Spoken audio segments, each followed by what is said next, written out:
Seriously. All right, we're live. It's definitely Monday, but we are live on This Is the Photo. Like you folks that are watching the stream or watching the recording, you ever have one of those days where like your brain just cannot do even the simplest of things that you've done a million times? It just it's, it's one of those days for both of us. We're having one of those, yeah, one of those bad brain days, I think we can call it. Yeah, Uh, I'm yeah, delinting. exactly. Ah, Exactly. There you go. yeah. This You is the gotta Troy make Miller sure you don't have grooming any. routine. Yeah. There you go. Exfoliation, cat hair removal, all that in Oh, one I in one just swipe. I I just recorded like a 4 minute quick little video for IEPPV Yeah. for our open house, and I'm looking at the video and I'm like, what is that? And there's like a piece of fuzz stuck on my cheek. Like I can't leave that. I got to record it again. Yep. That's how it goes. And that's how it goes. Yeah. See, I Yeah. just as I get older, and this is a birthday week for Troy Miller, by the way, folks. So wish Troy a happy birthday. Um, Yeah, but as I get older, I care less and less about those things. It's just less and Can do less. it. But folks, Yeah. thank you for tuning in to this here critique. This is photo critique number 228. The topic was technology, and we got not a ton, but we got a couple of 6 or 7 images in there to look at, and we will see how well people adhered to the technology topic and what our members came up with. Troy, before we start, you got any words of wisdom or insight or anything before we kick it off? You know what? We're going into the holidays, at least. Well, yeah, pretty much everywhere. Do something nice for somebody that you don't know. Mm, Do that. mm, Yeah. nice. Yeah, that's what I did. I did that day before yesterday. You know what my nice thing for someone I don't know was? Hmm. Um, all of the, well, let's say a good 80% of our Halloween harvest, the candy. Well, I had Cameron take out the stuff that she wanted, so she got her nice little pile of stuff that she wanted to keep. Took the remaining 500 pounds of it over to the local women's shelter and donated it to the Oh women's wow. shelter. So if you have a local women's shelter or a shelter of some sort in your area, and you're wondering what to do with that candy, I'm sure they'd be appreciative of it. So yeah, hand it over there and save yourself some dental bills for your kids in the future. So it was good. It was good. Good to get rid of it, and didn't feel right throwing it away. And what are you gonna do? Put it in the cabinet and keep it till next year and then throw it away? So it was, it seemed like the right thing to do. Cool. All right. So that's that. Do something nice for someone. This is 228. Let's dive in because there's quite a few. There's only a few in here, but there's some that I feel like we're gonna spend a couple of minutes kind of looking at. So I'm gonna go ahead and share my screen here. Here we are. And now here in critique 228 down here, I'm just gonna reload the page, make sure we got any last minute stragglers. All right, and here we go. Craig Stampley is up next. He says, TWiP technology. Let's take a look. I mean, he's getting more and more aggressive with the look. So if you add up or just the pixels, add up the actual individual pixels that comprise that border and key line versus the pixels that actually make up the image. I want to see that. Like, Craig, you should just like take this image and put all black together and see what the black takes up in this square here. I like it though. I'm not saying I don't like it. I like the heavy border. It feels intentional, and it feels like we have like a portal looking into this mass of Right. wires that's soon to be under Troy's desk as he rips everything out and rebuilds the system. But it looks like a Yep. molten mass of wires, like you're melting it down in a crucible or something. But I'm guessing there's a light down there. What do you think, Troy? I think this is such a fun shot because that for most of us, and you and I were just talking about this, like how many cables that we have and adapters and devices. Like I have back here, there's like 3 crates above this shelf that is full of Apple devices, like old iPods, old iPhones, some iPad minis, like, and they all work. Like, I love them. They're like amazing. But also in the bottom, there's this huge pile of cables. And Yeah. so this is so relatable. And, at first when I saw this image, I was like, that is technology, but it's kind of icky side, and I don't really want to look at it. Mm-hmm. I don't want to see all Yeah. the cables. But I love the fact that he leaned into like the classic, the iPod Classic, and it has those cables and the color. So Mm-hmm. really well done, great storytelling. We've got that white Apple cable kind of floating around in there, which I like.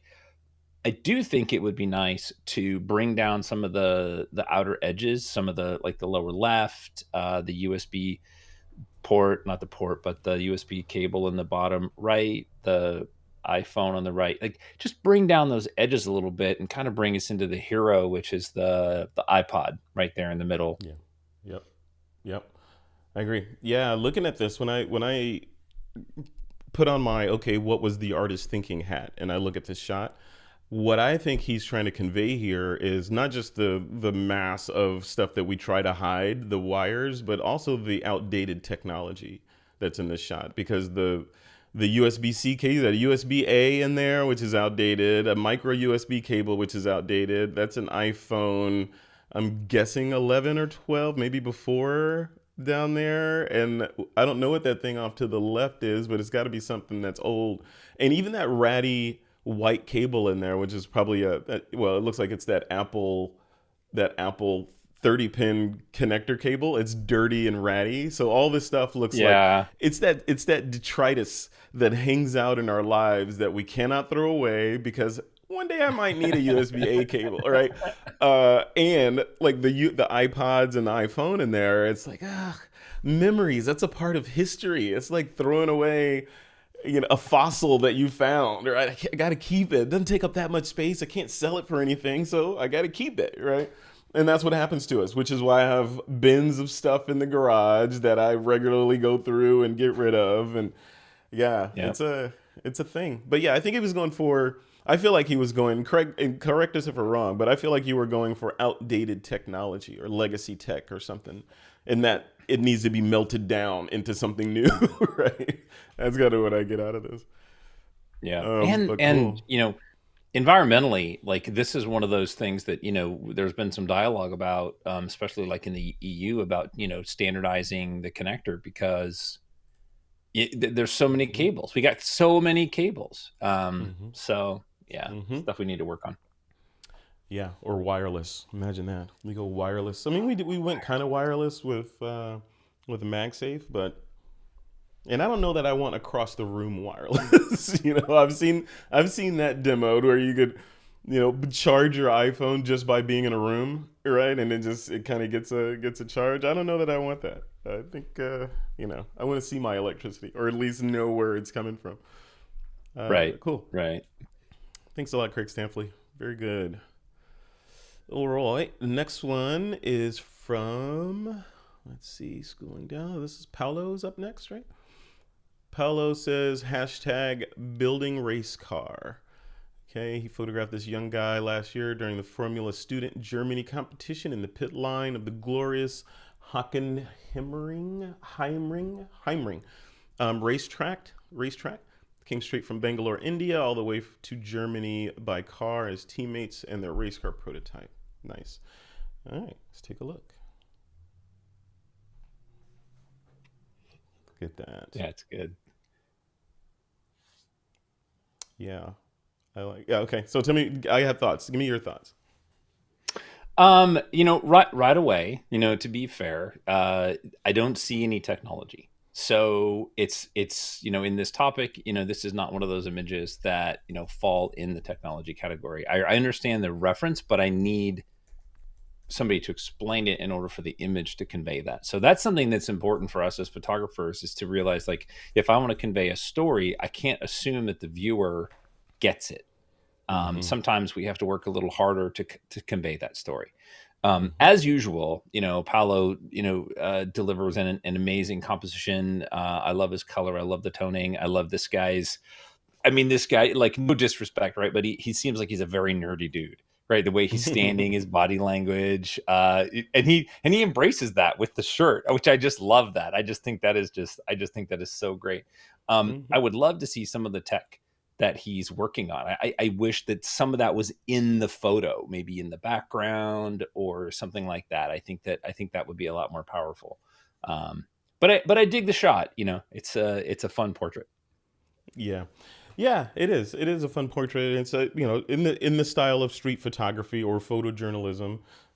If it's in that genre or kind of in that style, you look at the shot and see, does it have the journal in there? In journalism, i.e., what's the story here? Clearly, we can see he's on a racetrack. Clearly, we can read and our brains go to words first: bright color or light tonal values and words, right? So now we're looking at the words in the garage building a race car, and he's on a racetrack. Okay, so he must have built a car that's somewhere, right? So it builds upon itself, and then you see the team presumably in the back there. So it becomes more of a cohesive story. I would have liked to have seen that car though. Like after that, I mean, I feel like that car wants to be in the scene, and those guys behind it maybe crowded around the car talking about it with him standing off this side like he is now, for the portrait. But like that would have 100% sold the story. With it like this, Right. there's a leap that I have to take, and I have to spend extra time kind of unraveling what the artist is trying to tell me. But yeah, technically excellent, of course, Paulo. I like the border, of course. I'm a big fan of that border.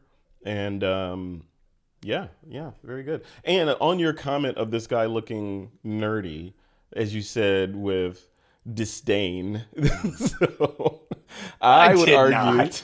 I would argue that, I don't know, in some famous book that somebody wrote one time, there was a passage in there that said, "The geeks shall inherit the earth." Right? So let's just say Oh, this guy is I inheriting.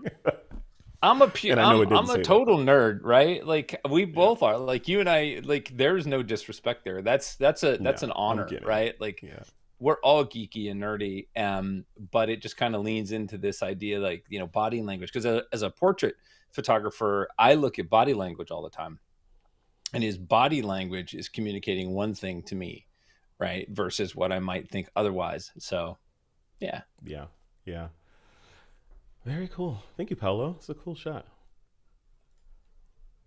I feel like we get to live vicariously through Paolo as we see his shots. So like everybody in here has these fantastical adventures. Yeah, except oh Peter yeah, going to the cemetery. Okay, remember our title was technology for this one. Peter Levshin submitted this one and says nothing can save us. So I'm looking for the tech in here, Peter. I we have a don't know. couple rebels Is that this week. horizon? Is that horizon tilted? Is it? Is it? Wait, I gotta check. I gotta I don't check. know. I'm gonna check. All Yep. right, so I'm dragging out Oh, a. Oh yeah, it's cricket. It's leaning. it It's leaning to the definitely. left, right? Yeah, it's leaning to the left. Peter, you submitted a shot with a clear horizon that's tilted in this. I feel like he was trying to. He was using that tree and eyeballing it instead of drawing out a rule in Photoshop. That's probably what happened. And you got that diagonal line in there, which also throws you off, and then the vanishing point of the tombstones. So there's a lot of geometry going on in this shot with the Right. wide angle, super wide angle lens to capture it all too. Um, Right. yeah, but no technology, Peter. So from a just a compositional standpoint, looking at this shot, there's a couple things that get me. Number one, and I'm curious what you're going to say on this, Troy, as well, because I have a feeling I know what you're going to say. But this lower left down here, the road, I don't know why I need that road in there. If the story is about these tombstones, you could have gotten closer maybe to the tombstones or done some other composition to use less of the road and maybe show a different angle of the tree and move closer to the tombstones. But I don't feel like the pavement and that curb are germane to the story that we're trying to tell here, even if it's not about technology. And then all the blocking up of the trees at the top. These trees are taking up a whole lot of the image. So if you just take the trees, like from the horizon up, which is basically all tree and a little bit of sky, and this corner down here, this diagonal, and even this little patch of grass over here, and delete all that, you're left with very little of our subject in the shot, which is these tombstones, which I think you wanted to show as dramatic.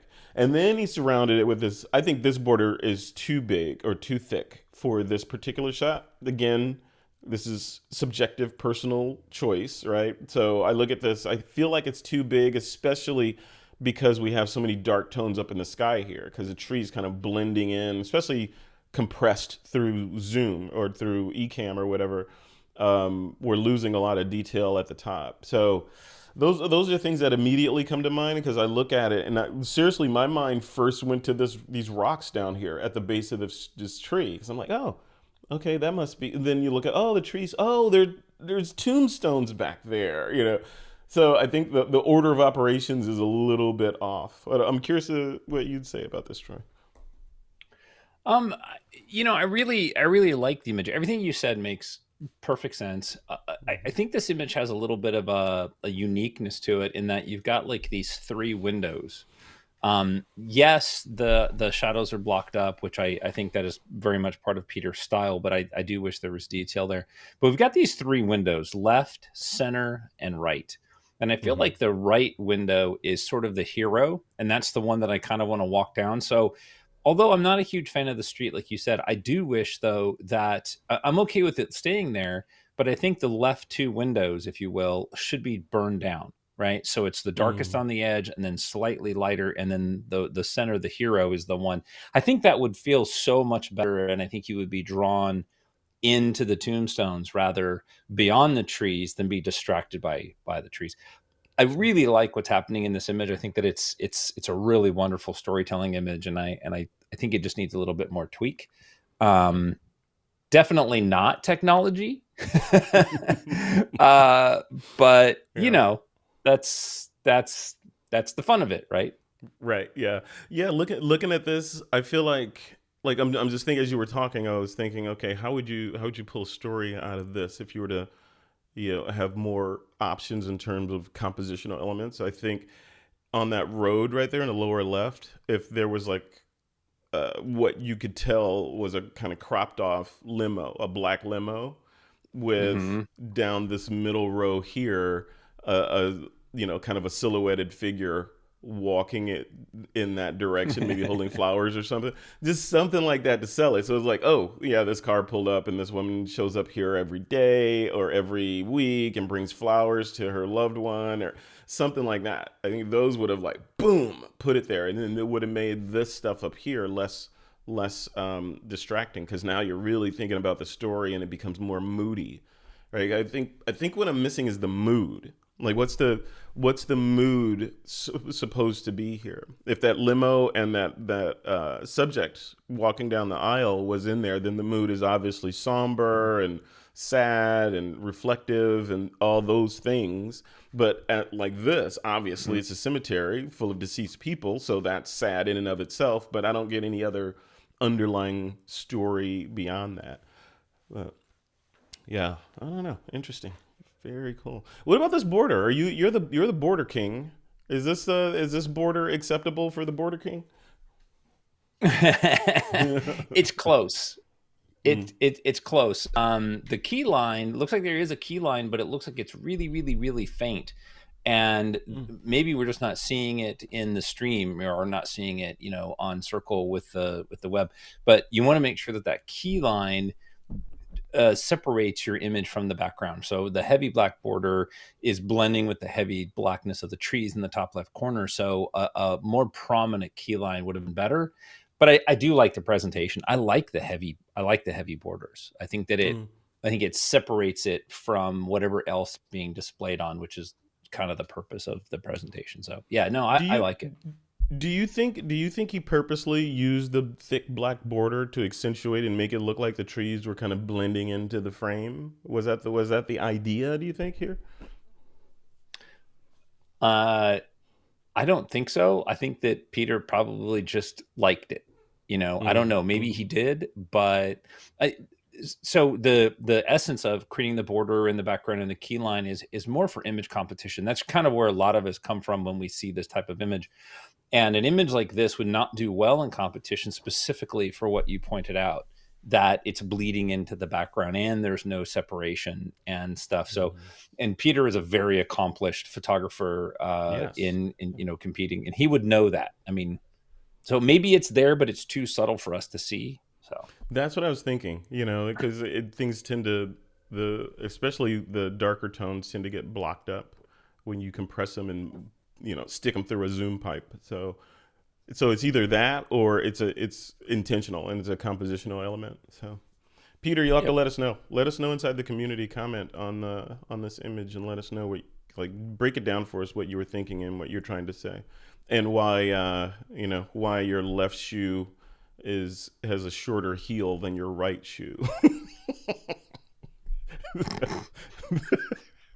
That's about the horizon, ladies and gentlemen. So, yeah, exactly. We got it. We got it. Thank you. Thank you. Nothing can save us. Peter he must have been watching the news that day. That's why he put this one in there. That's what's going on there. Next up is Phil Lewenthal. He says Luddite. I love that. I love that. I love the title of that, Luddite, because this is absolutely not technology, right? It's an abstract long exposure of Right. moving water on the coast of California with one lone sea palm up there. And obviously, what he's saying is, not going with the flow and sticking out, right? I.e., Luddite, which is very interesting. And it does speak to technology, even just with a one-word title and this highly high key image. It is definitely technology, right? The idea is abstract, but it's technology. What do you think? I think it's a wonderful image. I love Phil's images, and I love to have seen his growth in his imagery over time. I feel like his images are, more and more keepers all the time. Um, we talked about like presentation. Like this is a really nice presentation that he did because he didn't want to go with a black border because that would have been too stark, too much contrast. But there's a key line to kind of separate it, and this would be really good for competition. This like would be a really good competition presentation. For me, I really love everything about this image, except for I think that we have about 30% too much image on the bottom. I think what I would do is I would crop that from the bottom, make it more horizontal, and keep all of these, we'll call, rolling hills, if you will, with that sea palm in the top right corner. But other than that, well done. Yeah, yeah, definitely. Yeah, it's interesting. And then the concept of the let me make sure that yeah, there was a smudge on my monitor. I want to make sure that wasn't sensor dust on. I was like, wait a minute, Phil left sensor dust in there. No, that's from when I sneezed earlier.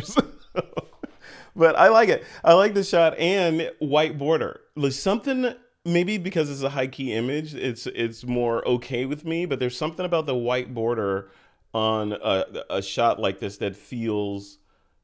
I mean, obviously it's crisp and refreshing because it's lighter colors and we have water in the scene and a very delicate key line around there.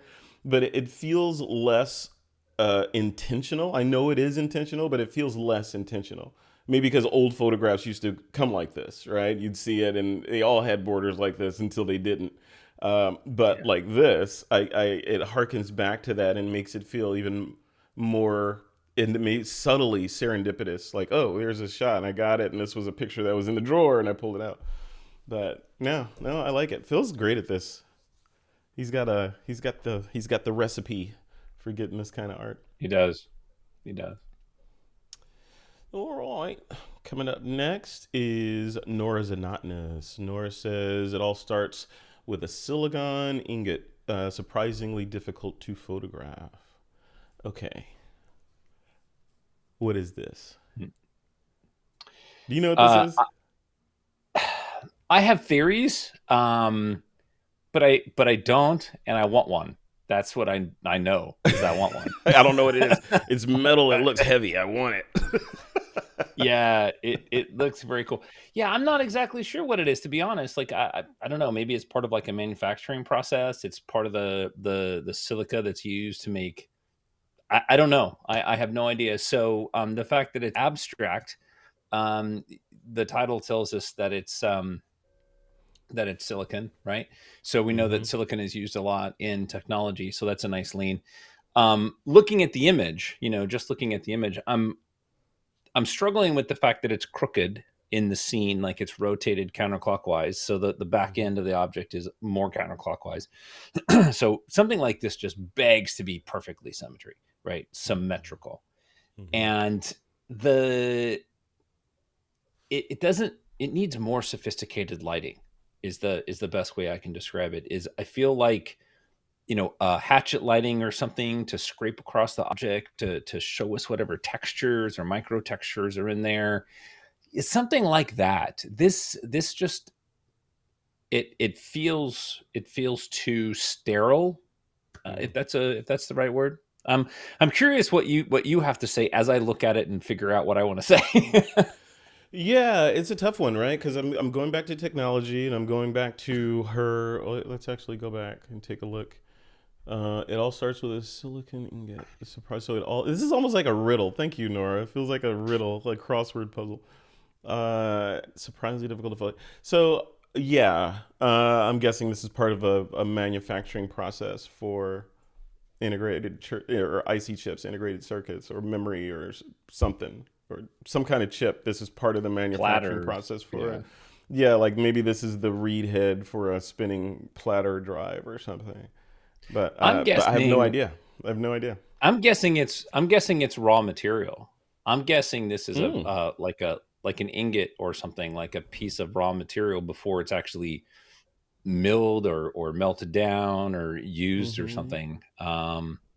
I get that vibe, but I don't know. Like, we have no idea. Yeah, Thanks, because Nora. I'm looking on the right side of it, and I'm trying to tell, are those patterns there? Is that just a reflection of? I think it is, right? That's just a reflection of the outside, which means that surface on that side and the other side are polished to a mirror finish.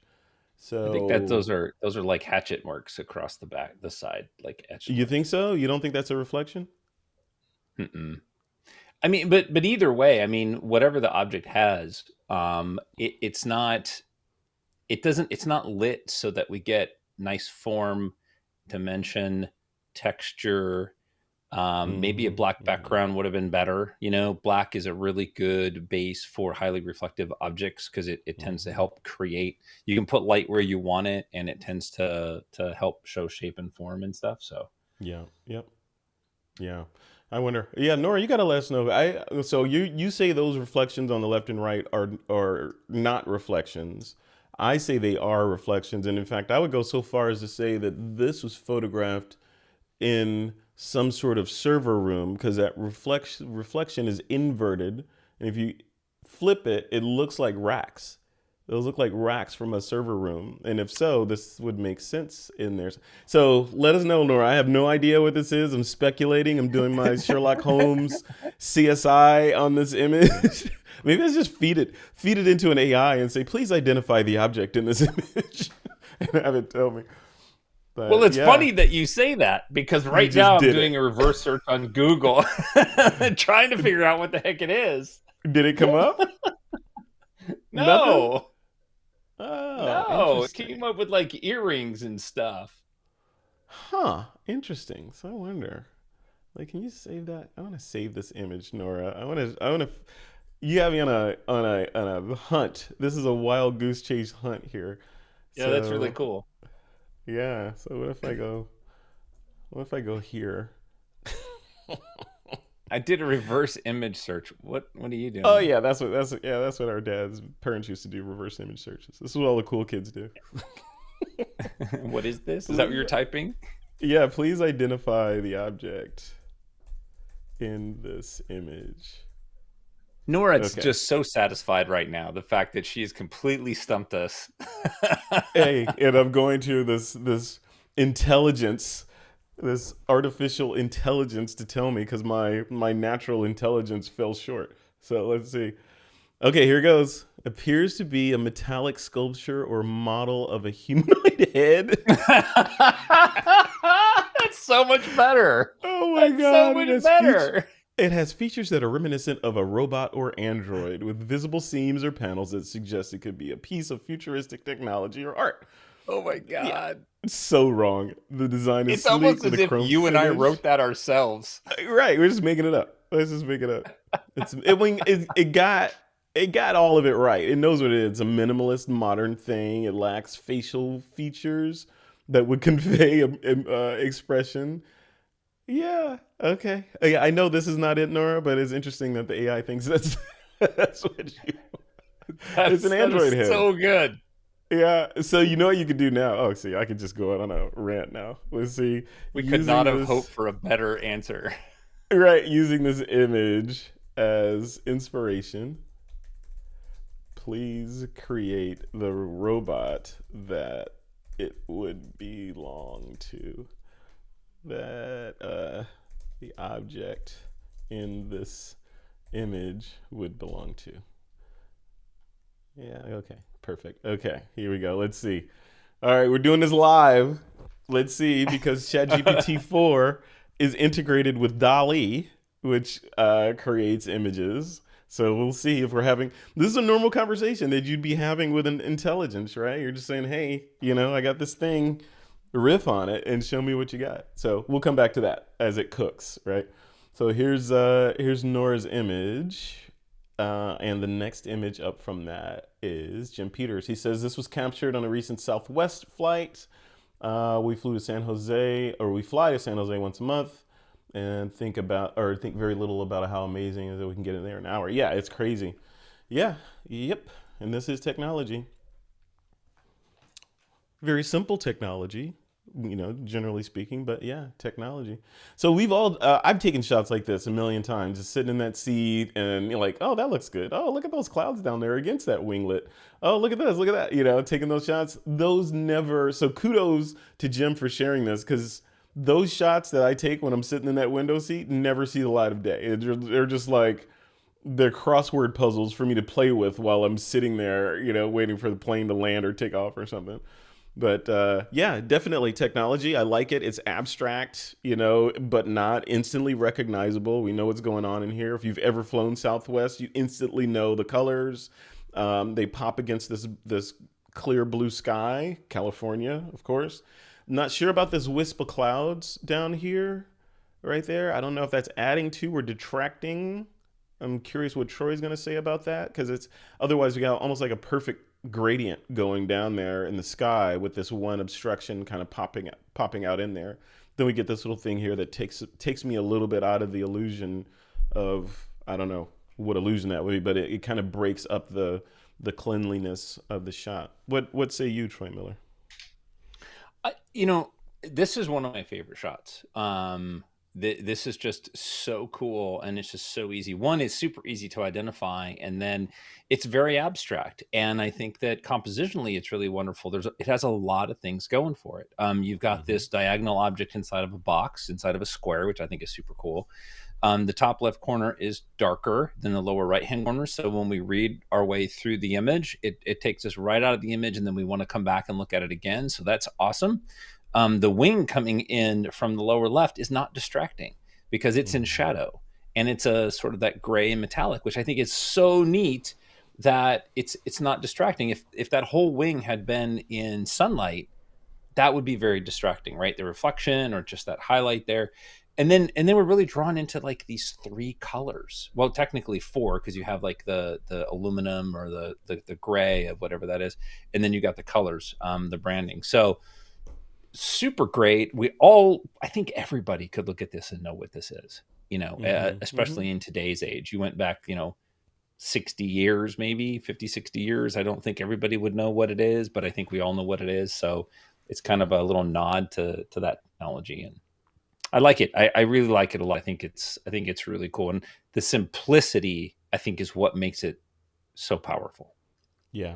Yeah, and the composition, the technical execution of the shot, which is the simplicity of a square shot with a gradient background with a bright colored object placed in there, obviously pointing to the diagonals of the shot.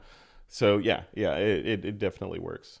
So this one feels like it would be in a triptych, right? This is one of the detail shots. So maybe there's or a quad pick, if that's a word, where you have the detail shot, maybe two detail shots, and then an establishing shot, and then some other hero shot in there. This looks like it would fit well in that series, and then printed big and hung on the wall. You know what's missing from this shot though, Troy? Border. A creature crawling on the wing, tearing up Well, that the we can do panels. that. We can do that, but border. It's missing a border. It's missing a border. Do you think it's okay Yeah. without a border? Do you think it would have been better with a border? And if so, what color border would I, you put on you?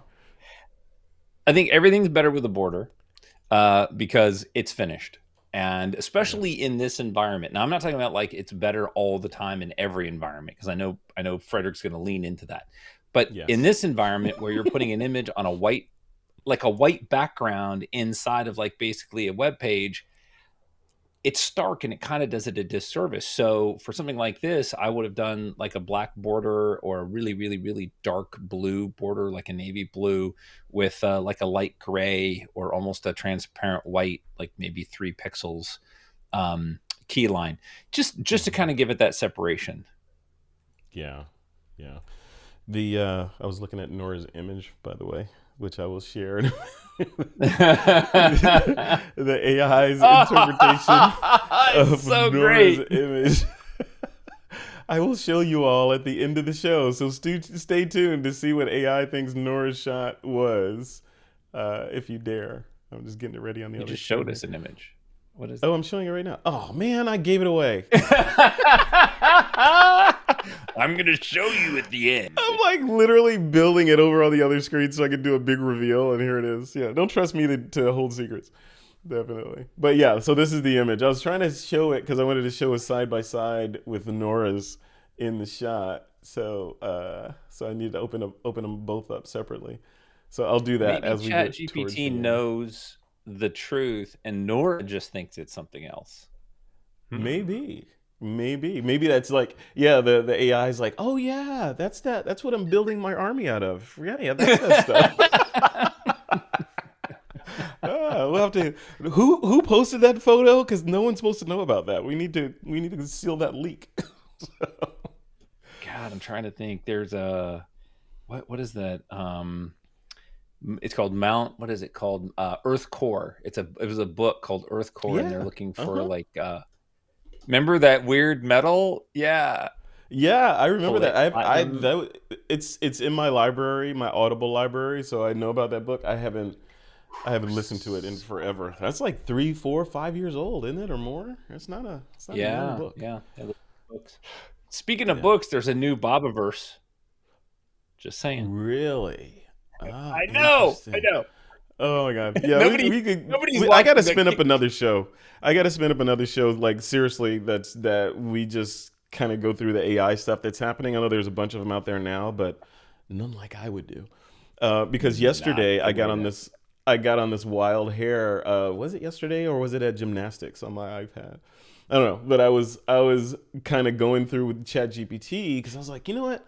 I wonder if it could help me pick the next thing I'm gonna listen to in Audible because I got this email from Audible saying, "Hey, you have 14 credits." I was like, "Oh crap! I gotta go spend some credits." So I head over there, and then I'm overwhelmed with all the choice, and I don't know what to pick. So I'm like, "Okay, maybe Right. ChatGPT can help me. What are the most popular books that were published within the last 2 years on the topic of?" For this one, I wanted science fiction and artificial intelligence, and I said in the style of Bobaverse, right? And it Oh, nice. gave me an awesome list that I have yet to go back and check and see what it was talking about. But yeah, worked for that. Um, Yeah, yeah. I have an idea. We'll talk about it off because I think it'll go. I think it'll get too complicated, but Okay. we'll talk in the Okay. green That's what I'm room. The saying. We need rest of another you, show. yeah, yeah, yeah. I have ideas. Oh man. Okay. All right. Okay. All right. Our last but not least shot here is from Stephen Sharf. Stephen says Grand Prix motorcycle racing technology. Stephen Bradle on the Rizoma. Rizoma? Did I say that right, Stephen? Rizoma, a Honda Grand Prix motorcycle entering rainy corner at Laguna Seca at race pace during the USGP. Lots of technology going on here, including the motorcycle, the engine, suspension, frame design, as well as the rider safety equipment. Here, Brady has the motorcycle at full lean, exerting the maximum cornering force over 1G and loading the suspension from the cornering forces. Okay. Yeah, yeah. So, yeah, lots of tech going on in this here bike. Yeah, or any bike, right? I mean, mostly for the most part, unless it's like an old school Harley Davidson, these bikes are getting at least as complicated technologically speaking as cars. Even though cars, I feel like are getting simpler with electric. They feel like they're much simpler than they were. But I don't know. which What means do you they're think of the more shot? complex. More complex, Uh, but less complex from the standpoint of user accessible complexity, right? It's like your iPad. Your car's like your iPad if you have an electric. You're like, it's broken, fix it, right? You're not getting in there and fixing the carburetor. But right, what do you think? right. No, I love the shot. I think that just speaking like photojournalistically and motorsports photography, I think that this is has amazing timing. The panning, the fact that the rider he's actually, you can see that he's actually off the bike, so he's traveling Mm-hmm. at a high rate of speed, which means that the G forces are trying to push him back up, and he's trying to offset that and stay connected. Those knowing that those tires are only touching about an inch and a half on the ground while he's doing all that is also crazy. I mean, that's technology, right? Tire Mm-hmm. technology, rubber technology, balance, like getting the balance and stuff. But my favorite thing about this has nothing to do with technology. It has to do with the fact that the rider is looking through the corner. He's not looking Mm-hmm. straight ahead. He's looking where he's going to go, not where he's at. Which, being a motorsports geek, I just love that. And you know, That's um, that's that's really good life advice too, by the way. So, yeah, yeah. So the only thing about this image that I would say as a critique, like if it was in a competition or something, or as we're doing now, is that white line in the bottom is a bit distracting, and I wish that we could pull it down just a little bit more. It doesn't have to be a lot, but just a mhm. little bit more, so that it's less distracting from the rider. But that's part of the race course. That's a very Yeah. common thing to see anyway. But just being picky. I don't know. I feel like I like that line in there because it's giving me the feel of how close he is to it, right? Because I with that line I get the rest of it's abstract. You have no idea how fast he's. Well, I mean, he's going fast because he's doing, all the things with the gyroscope that is that motorcycle. But without the baseline white in there, I have no idea how close he is to the edge, right? And it feels like I want to know that. Like it would still be a successful shot if it was just gray, like the upper street all the way through the image, because then I would focus on the rider more and what the rider's doing. But with that line in there and the shadow on it, I feel like it feels more precarious that he's that close, like what, 6 inches, maybe 12 away from the edge of the road there, and leaning and at speed. So that feels more professional and precise to me. Yeah. Well, he still has a lot of asphalt, but what he doesn't want to do is get on the paint. That's paint. Mm-hmm. So Mm-hmm. if he It's gets to the slippery. paint, he has less traction. Yeah. So yeah, no, it's one of those nitpicky things, right? Like if you're preparing an image for competition or you want to perfect it, it comes down to what the artist is willing to do. I would pull that white down, uh, probably a half to a quarter of a stop, just enough Mm-hmm. to not be as bright as the white on the bike or his riding suit. Oh, But I thought you were saying that's just remove it. I thought you were saying remove it, not just no, darken its no. values. Yeah, okay, yeah. So then I agree. Yeah, it is too bright, especially in contrast with the white on the back of the rider here. Even if obviously that's what it was there, Stephen. I know you're saying, but that's what was there. I captured it. But in the context of having ultimate power over all the pixels in the shot and knowing what you want to do, i.e., draw focus to the tech of this motorcycle and the speed, yeah, I'd probably Right. drop this down a few notches. Would you bring it down below the whites in the leather on his leathers here, or around the same? Yeah, Or probably. okay. Yeah, just a tad, to look real, Mm-hmm. to look Mm-hmm. natural to anybody that looked at it, but visually to be less distracting is all Mm-hmm. I would go for. And sometimes, like, look at some of your favorite images or look at images that blow your mind, right? Like look at Ansel Adams or look at anybody that you really admire and notice the tonal values. Go look at paintings in a museum and look at like the tonal values that they give everything. That's so intentional. And so when you have an image like this that everything else is like right on, I'm going to pick on the line. Yeah. you know? Yeah. Yeah. That's right. That's right. Yeah. Precision and great work is rewarded with a higher level of scrutiny. So, but Right, yeah, really right. cool, really cool. I miss these kind of shots, Stephen. Stephen, when you were really active in the group, we would see these a lot. I haven't seen a motorsport shot like this. I think since it's been about a year. Yeah, since we've seen any good professional, meticulously post processed images like this submitted to the group. So thank you for adding this color back into the mix here. Appreciate it. All right. I'm gonna look. Let me just reload the page one more time. Make sure we didn't miss anybody. I don't think we did. All right, Troy, do you have a favorite? And then we got Stevens in here. I do have a favorite. Mm. I think my favorite is Jim Peters. And I why like is Jim Peters your favorite?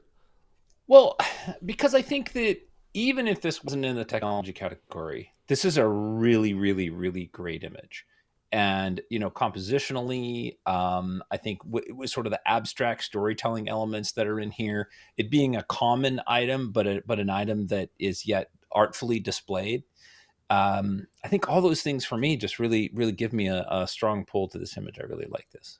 Yeah, I go with there. There's some strong images in here, Hmm. and I definitely like the with if I was on the fence between this one and Phil's, because Phil's is so not on the nose at all, but still works, and of course it's a beautiful shot.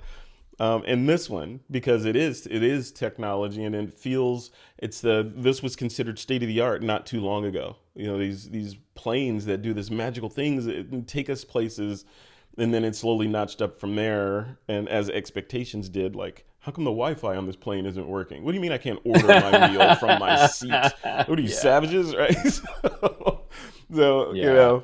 I mean, we're old enough to remember when people used to smoke on planes. I think we hit the Oh my tail end of gosh, it. you're right. Yeah, yep. And people had to dress up. Remember, it was a dress up thing to get on a plane. You had to it wasn't just show up in your pajamas like you can do today. It was like it's a big deal. You get on the plane. You never know Yeah. who's going No, to be you're on that right. plane with you.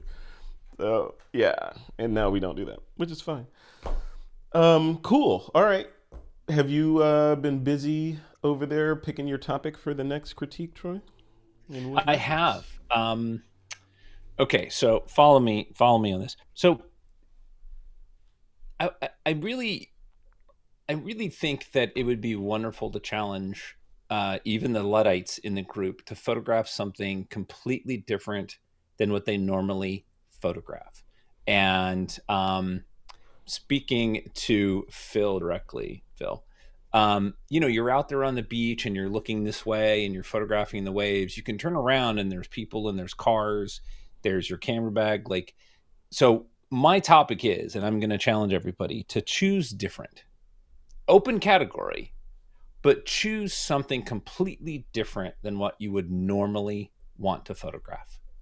Ooh. So, not just Phil. I love Phil and I respect his work immensely, and I understand that. But to explain this a little bit is that the other day I was doing a family portrait. We're doing some shoots in our backyard, and I kept defaulting to the same poses that I always do that I know work, and I thought, okay, I got to do something. What could I do that's completely different than my style? And it was really, really challenging to think what that might be. And I'm like, well, okay, this is what we all need to do, right? So Hmm. my challenge is the topic is choose different, but it's an open topic. Whatever you want to do, but just shoot something different. It sounds dangerously close to think different. But it's not. It's not. Choose different. Choose different. All right, Well, cool. I and I'll like tell you it. where that comes from Yeah. is we so Margie and I and my daughter, like a lot of times, like at the end of the year, we always come up with like a little slogan, like what's next year going to be. And one year it was choose fun. When you go through the year and you have an opportunity to do something, choose what's going to be fun, not what you should do, right?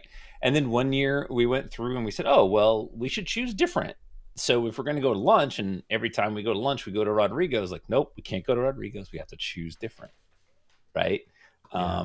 Instead of grabbing the lens I always use, I'm going to grab another lens and start there. So this kind of leans into choosing different. Get out of your comfort zone for a minute and experience. Try a different genre. Yeah, that'd be interesting. Like if you've never photographed, I was gonna say models, but that might be aggressive because then you gotta like, if you've never photographed models before, you gotta go find one and then all the things and all that.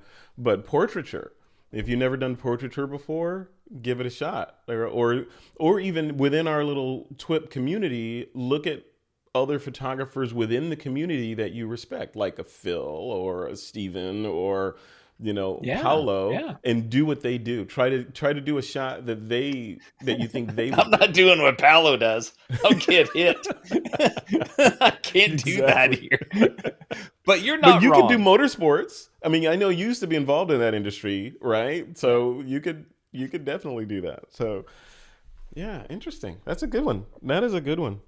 Yeah, I was thinking of something similar to that. I have notes on different critiques that I think might make sense in the future.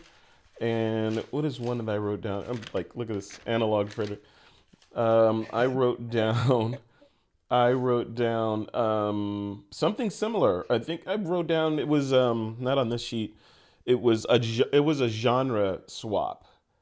Like, so it was Oh something yeah. similar to yours, think different, but it was a genre swap. Like, pick somebody in the world, not just our community, but pick somebody in the world that doesn't shoot what you shoot and try to replicate one of their images, or take one of their images that you're inspired by and riff on it, or not recreate Yep. it, but riff on it and do something that's inspired by that image. So Yep. maybe we'll do that one, later in the year or next year. But yeah, Yeah. cool. There's an immense that we can learn by trying to shoot a genre that we're not comfortable with. Yeah. The first time that I shot a concert, it was like the most disheartening thing ever. Like, I could not get the shots right. Nothing was in focus. I hated the shots because I don't shoot concerts, Right. and it wasn't the Right. gear. It wasn't that. It was just, I'm not used to photographing concerts. After about the first band, I was like, all right, I'm gonna Mm. get this. But sitting on the sidelines, you're like, that's not that hard. Right. Yeah. Yeah. You see Steve Brazel running around up there. It's like, that's easy. How Look hard at can it. that be? How hard The, can the, that the be? hardest thing about doing concert photography must just be the access. He has the access, so he can stand over there. It takes no skill. Wrong. Yeah, That's one of the yeah, hardest genres to play in, because I mean, talk about lighting conditions, right? Varying lighting conditions, if you get any light at all, right, for the most part, right. and then moving subjects with low light that you got to somehow freeze, and then a rabid crowd that's getting increasingly drunk around you that you got to somehow get the shot. So yeah, I much respect for those guys that are out there, or those people, not just guys. They're out there doing these images and being taken for granted. You get that a lot too, Troy. That's why there's so many people jumping into the wedding photography industry. They're like, we're paying what for this? Okay, you know what? I'm gonna shoot it. Yeah, it can't be that That's hard. I just work can't be on that hard. weekends. Look, that fee, I could go buy a camera. I'm gonna go buy a camera and a bunch of memory cards and watch some YouTube videos on how to shoot weddings. And cousin Sarah, I will shoot your wedding for you at no charge. Right? You just pay for the camera. You pay for the camera, and I get to keep the camera, but I'll shoot the wedding. Right? That's what happens. And then fast forward to weeks after the wedding, and cousin Sarah's crying because Uncle Joe Right. couldn't do the job, right? But yeah, well, a lot of stuff is changing. All right, so we'll leave it right there. We're at the top of the hour now, and we have our topic for next week, or the next critique rather, which is, as we record this, it is November 11th, which makes that one November 27th. November 27th. 27th at noon, or do we say, yeah, noon Pacific. U.S. Pacific time. We will live stream that one, and this one should be really, really interesting. I have some ideas for this one, and the topic is choose different, right? Choose different, Choose different. Yeah, but it's open. The category is open, so correct. choose different and shoot whatever you want, as long as it's not the stuff that you normally shoot and you're outside of your comfort zone. Yeah. All right. Cool. All right. We'll leave it right there. Thank you, everybody, for joining in. And thank you for watching the replay. Please make sure you do like and subscribe to this video so that we can feed the YouTube algorithm and, keep doing more of this here kind of stuff. lots of stuff coming up over the next couple of weeks. So be sure to, stay plugged into TWiP. Lots of interesting things happening before and after the holidays, because we are just kicking those up. Troy, before we end this, doesn't it feel like we were just having a conversation like a couple of weeks ago about Christmas and the holidays? Like, this is weird. And I feel like both of our birthdays are in November. I feel like I just sent something down for your birthday. I know. Again? I know. This guy, you're like, come on. Crazy. No, it's crazy. crazy stuff. Cool. All right, we'll leave it right there. Thank you, Troy Miller. Get cranking, folks. Let's see what you guys can do. This one is going to be an interesting one. Thank you for tuning into the stream, and we will see you all in 2 weeks. 2 weeks from today. Troy, before we leave, I give you the last word. What's your last word before we shut it down? My last word. What would be a good pudding? Pudding is my final word. Pudding. Pudding. All right, there you go. Pudding. Good word. It sounds good. It rolls up. Pudding. All right, we'll leave it at that. That was inspired, Troy. Thank you. All right, man. I'll see you later. Thank you, everybody. We'll see you soon. Bye. All right. So we're